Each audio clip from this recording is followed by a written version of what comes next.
দিদি, এই দিদি, দিদি কোথায় ছিলি এতক্ষণ? ঘরে কোনো কাজ নেই নাকি? আরে দিদি, শ্যামলী কাকিমার ছাগলটা ঝোপে আটকে গিয়েছিল, ওটাকেই ছাড়াতে গিয়ে দেরি হয়ে গেল রে। তুই শুধু অন্যের উপকার করে বেড়াস, কিন্তু নিজের কথা ভাবিস না। আচ্ছা দিদি, তোর মনে আছে মা এই শাড়িটা পরে বলতো তোরা দুজনে সব সময় একসাথে থাকবি? আমি তোকে শক্ত বানাতে চাই, কারণ আমি তোকে হারাতে চাই না। দিদি, তুমি পাশে থাকলে আমি কখনো হারবো না। এই জমিটা আমাদের নামে লিখে দে, তোরা আমাদের সাথে থাক। এ জমি আমাদের মা বাবার শেষ স্মৃতি, এ জমি আমরা দেবো না।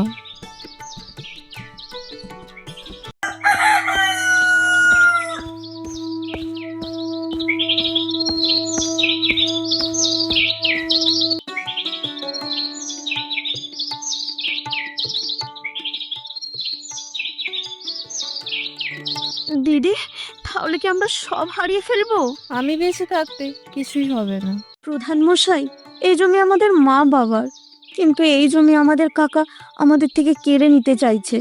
আপনি তো জানেন ওই জমিটুকুই আমাদের সম্বল। এই জমি চলে গেলে আমাদের যে পথে বসতে হবে। আপনি এর বিচার করুন। সবই তো বুঝতে পারছি রে মা, কিন্তু প্রমাণ ছাড়া আমার পক্ষে বিচার করা সম্ভব নয়। তোরা চিন্তা করিস না, সব ঠিক হয়ে যাবে। এই জমি একদিন তোমার থেকে কেড়ে নেবো, দেখে নিও।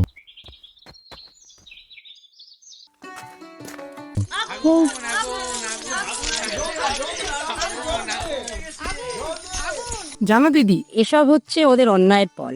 বাপ মামারা মেয়েগুলোর কাছ থেকে তাদের জমি কাটতে চাইছিল, বেশ হয়েছে, এবার বুঝুক ঠেলা।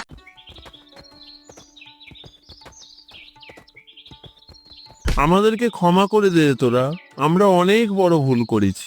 দিদি, মা বলতো ক্ষমা সবচেয়ে বড় শক্তি। চল না, আমরা ওনাদের একটা সুযোগ দিই। ঠিক আছে। লোভ হারলো, জিতলো ভালোবাসা ও ক্ষমা।